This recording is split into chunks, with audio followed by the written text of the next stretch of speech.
Today, I'm going to talk to you about Kindle Unlimited or KDP Select or KDP or KU or HeyU or Hi.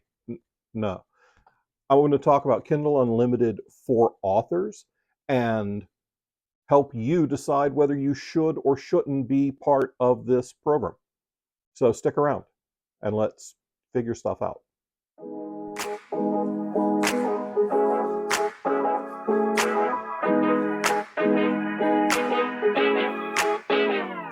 Hi there. Welcome to the channel, or welcome back if you've been here before. It's great to see you. I've missed you. So have the cats, who I'm sure will be showing up at some point, despite that one commenter on every video who seems to hate my cats. Sorry, not sorry. I'm John Hartness. I'm the founder and publisher of Falstaff Books. I am a freelance editor, and I'm the author of over 40 novel-length works, including The Black Knight Chronicles, Bubba the Monster Hunter, and Quincy Harker Demon Hunter, among many others. And today I want to talk to you about one of the biggest ways that ebooks are consumed in the US, and that is Kindle Unlimited. And you'll hear people talk on both sides of this program, whether it's the best thing ever or the worst thing that's ever happened to digital media. And I just want to take a few minutes and help clear up some of the hype or the vitriol. To start, one, I'm not a fan of exclusive distribution agreements. I believe that as a rule, they are bad for the creator. Locking yourself in on one platform it limits your options, it limits the eyeballs on your work, and it can limit your profitability.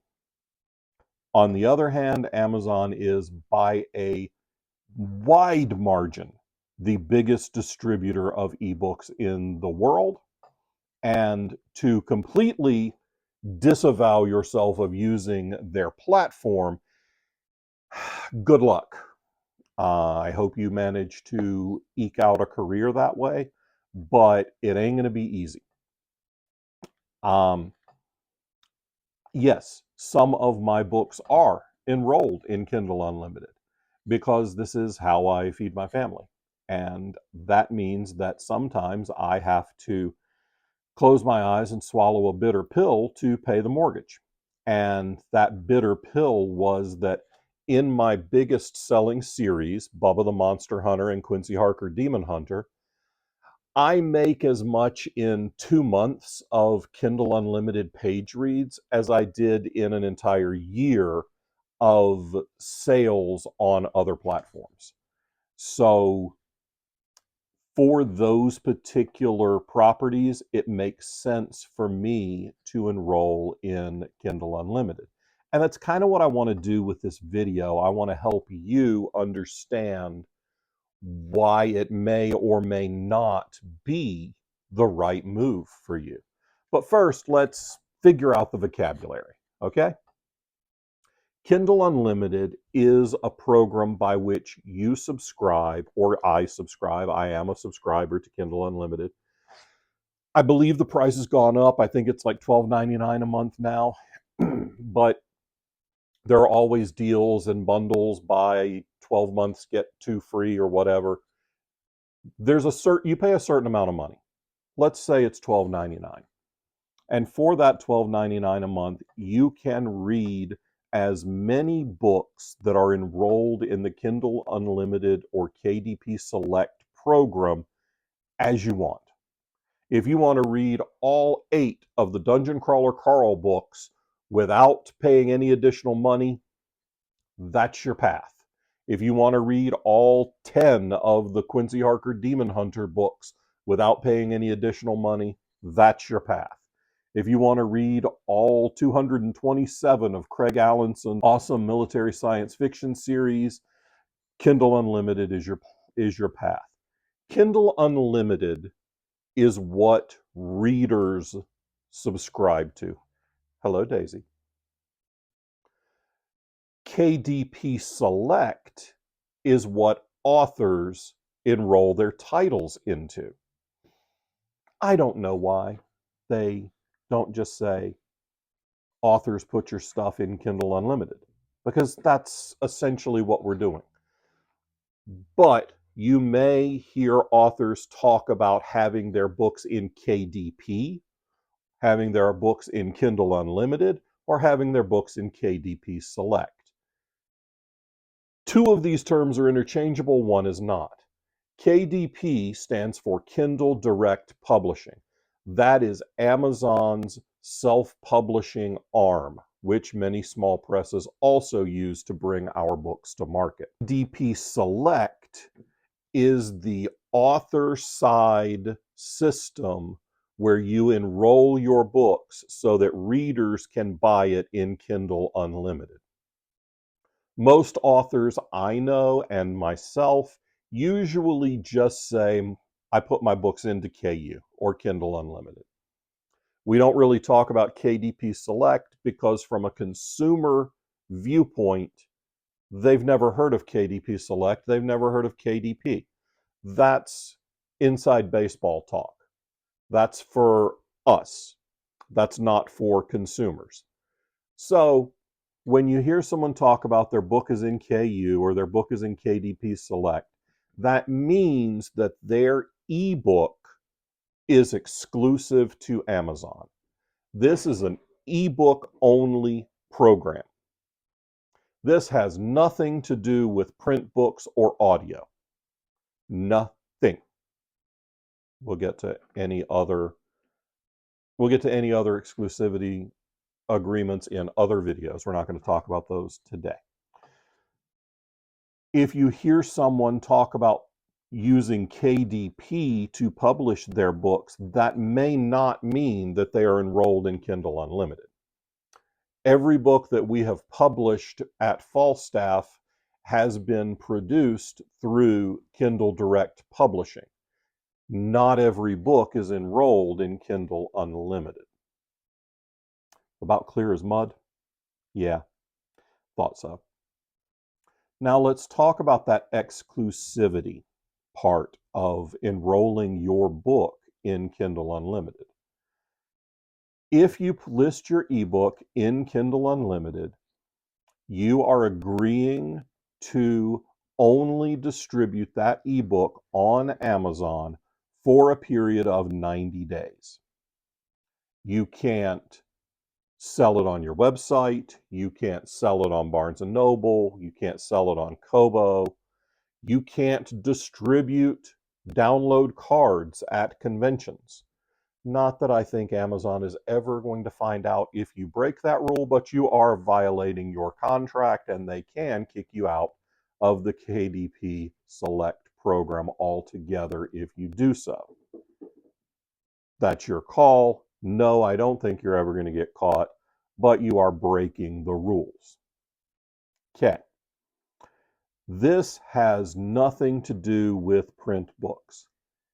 Whether you list your book in Kindle Unlimited or not, you can still sell the print copy anywhere you want. You can sell it in a bookstore. You can sell it out of the back of your car next to some kids slinging Girl Scout cookies. You can drop them from a helicopter on Thanksgiving and shout, "As God is my witness, I thought turkeys could fly," if you want to. Please don't do this with hardcovers. That could get really dangerous. Also, please don't do this with frozen turkeys. That could also, those are like bombs. Anyway, also turkeys can't fly less. So that's a little bit of the terms. But what does it mean? One, your books seem to be recommended more highly in the Amazon ebook algorithms. I will not ever sit here and tell you this will absolutely get your book recommended more by Daddy Bezos's great computer in the sky, because Amazon doesn't share their algorithm with friggin' anybody, and anybody who tells you they have cracked the code on Amazon's algorithm is full of stuff, and you should Pay very close attention to the next paragraph they say, because it's probably going to be asking you for money for their secret to cracking the Amazon code. Nobody's cracked the friggin' code. Not only has nobody cracked the friggin' code, as soon as somebody comes close, Amazon changes the algorithm. Algorithms are constantly evolving. That's why we keep changing how we do things on YouTube. Anyway, it seems that your book is recommended more highly if you're in Kindle Unlimited. It definitely gets you more traction with people who think that means your book is free. It's not. You're paying a subscription to be able to read it. That's not free. But everybody calls it free. I call it free in my marketing stuff. Free on Kindle Unlimited.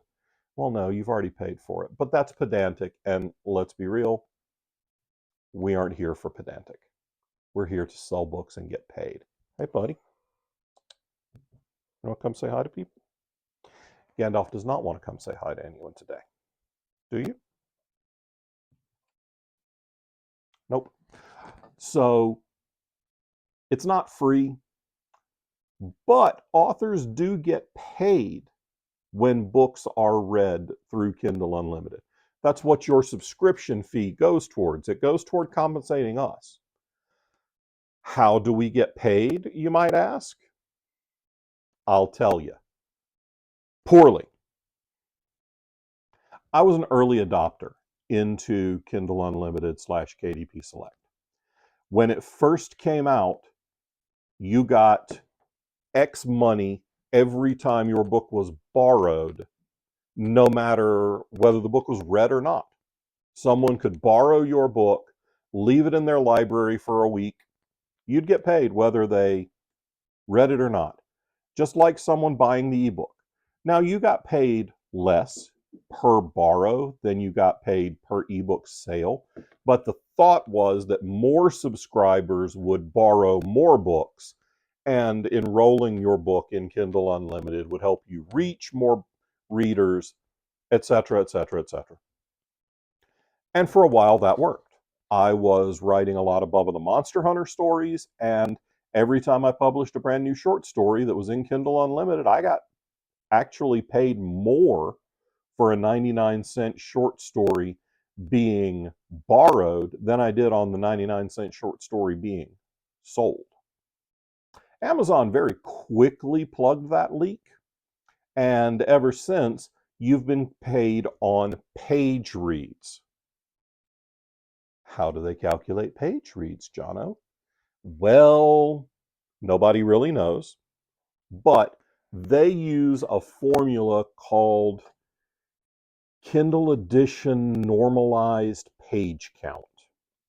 I think that's what it stands for. It's KENP, and it's Amazon's way of estimating how many ebook pages your book makes up. That doesn't mean that it's the same number of pages in the print book, because Quincy Harker Demon Hunter Year 1, available in physical copies signed by me on our Shopify, or available on Audible or in Kindle Unlimited. Check the link in the description. Quincy Harker Year 1 is a 422-page book.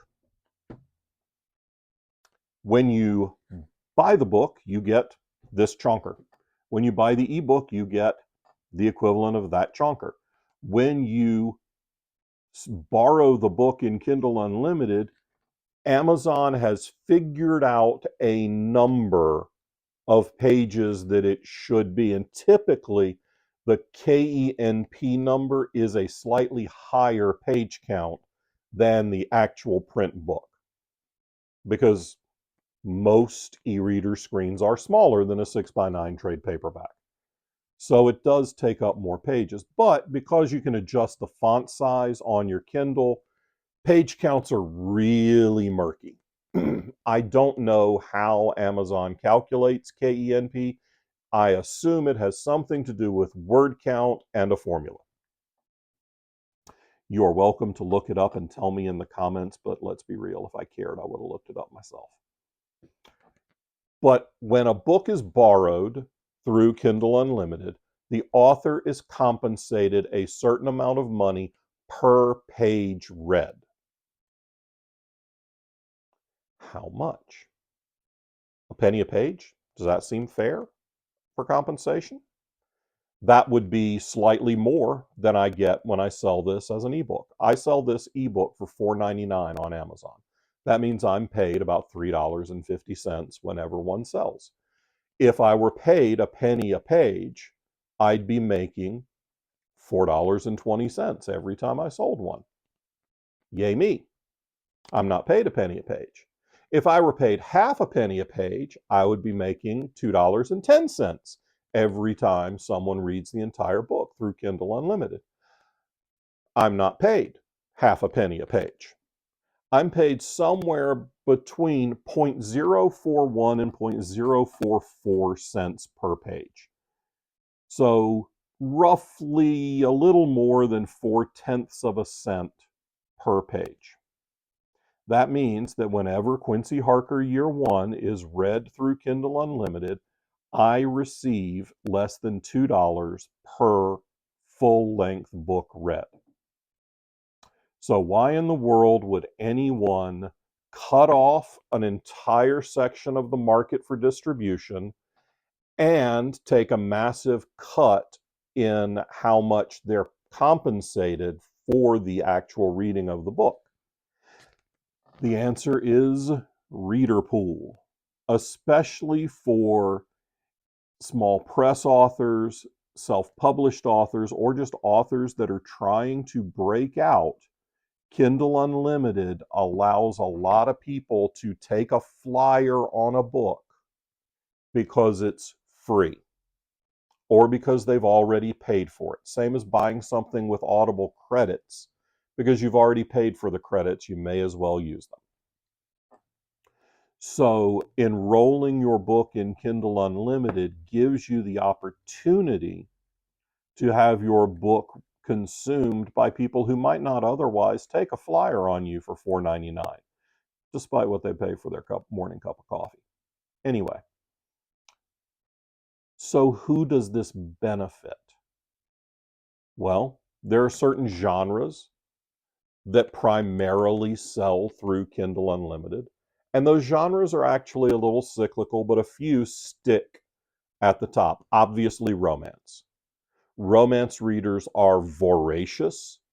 They read a ton, and some of them are not terribly discerning, so they will chew through 10 books a week. And if 2 of them suck, well, okay, 8 out of 10 is pretty good. Actually, that is pretty good. But romance is the top of every sales category in fiction, probably most nonfiction too. Romance is the biggest genre in fiction. What else? Lit RPG is a burgeoning subgenre. Yes, I know, Litter Pig fans are going to shred me for saying it's not a real genre, but it's not yet. It might be. Give it another 5 or 6, 10 years, and it might be. Right now, it's getting there. But Lit RPG thrives in Kindle Unlimited. So if that's what you're writing, you should look at having your book enrolled in that program. A lot of military science fiction does very well in Kindle Unlimited. Now, here's part of the problem with this. Because these are genres where readers are voracious and they are consuming tons and tons of books, sometimes they're consuming those books without great regard to quality. And this has led to some self-published authors adopting a marketing strategy called minimum viable product, otherwise known as, who cares, it's good enough. If you are an author who subscribes to this minimum viable product strategy, please turn off this video now. Go watch someone else. Also, please, stop writing, stop publishing, and get the hell out of my industry. Because if you're not willing to put in the work to make your book as good as you can possibly make it, I got nothing for you, and I'm not interested in dealing with you. I don't want to read you. I don't want to talk to you. I don't want your click-throughs on my videos. Got nothing for you. This is not about editing. This is not about paying money. This is about someone intentionally half-assing their product, because if they can get 1,000 people to read a quarter of their book, in their mind, that's as good as getting 250 people to read the whole thing. It's not. Because those 1,000 people who read a quarter of your book and stopped, yeah, you got paid for those reads. And you made the same money as if 250 people read the whole thing. Those people are never reading anything else with your name on it, jackass. Readers have long memories. Why do you think people are still waiting for the next Song of Ice and Fire book? Because they remember how good the first, I don't remember how many he's published at this point. Whatever the number is, they remember how great those were. That's why people still want the next one, because they remember. So if you churn out crap, they'll remember that too. So minimum viable product is a minimally viable career strategy, and I have no interest in anyone who promulgates this strategy or anyone who adheres to it. Please piss off into the sun. Thank you, the management. See, I wasn't going to be grumpy Uncle John today, but then I got on that whole soapbox, and man, I just need a cat. Where you at, buddy? Come here. Come here, big boy. There. I fussed at everybody, so now they need to see a floofy kitty to feel better. He's so mad at me right now for picking him up. But he's so pretty. Jeez, my life is cat hair. So, Kindle Unlimited is really good for certain genres, but it's also strong in any genre if your book is structured the right way, or if your book catalog is structured the right way. My book Unforgiven and my book Amazing Grace, neither of those are listed in Kindle Unlimited right now, I don't think. Neither of those are listed in Kindle Unlimited for one very good reason. There's no sequel. Your goal with Kindle Unlimited titles is, yes, you are going to lose a little money on book one over whether somebody just bought the ebook. But if you have a long-running series, you're counting on read-through. Read-through is the holy grail for a series writer, because once you get readers hooked on your characters and your series, you'll get them every time you release something.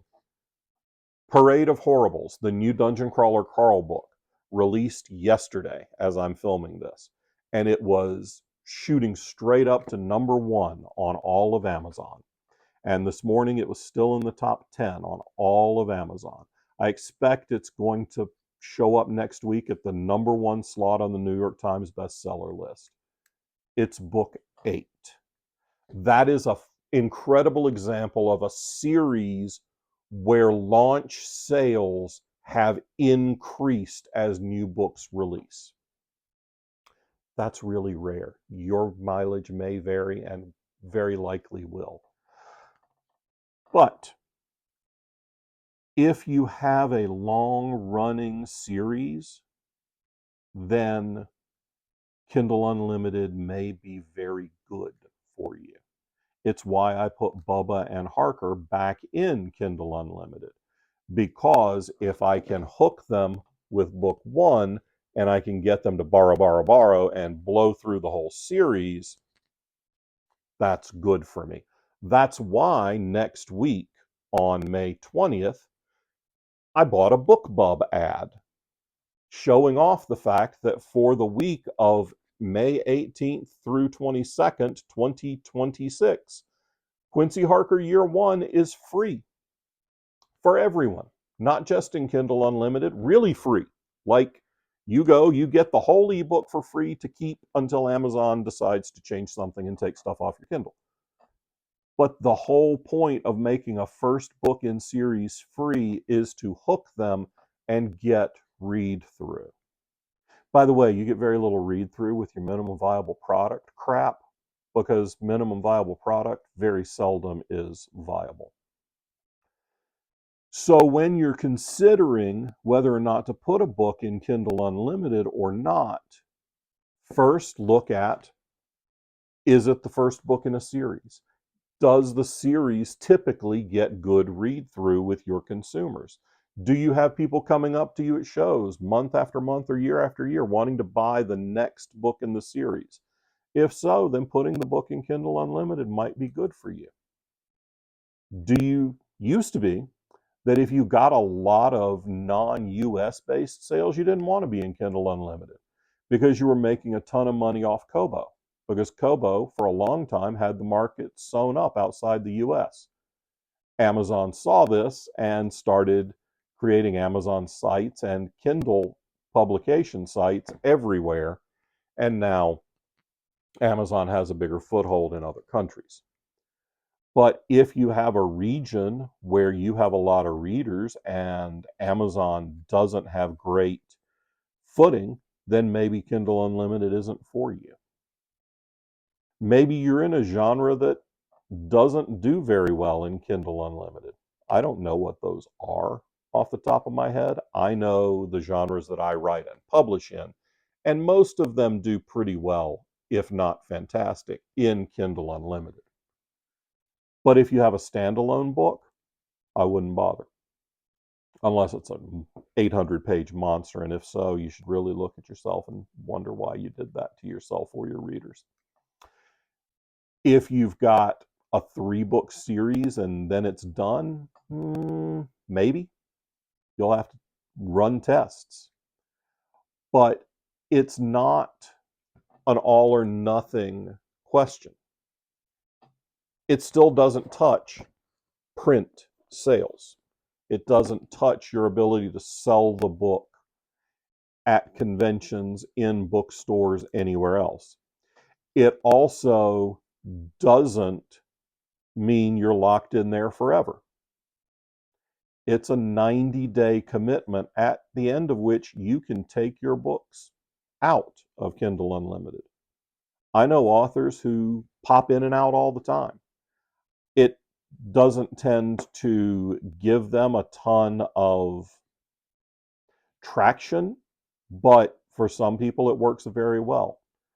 So before you commit or dismiss Kindle Unlimited, take some time and decide, is it right for this book? Maybe yes, maybe no. I don't know. I haven't read your book. I don't know how many books you have.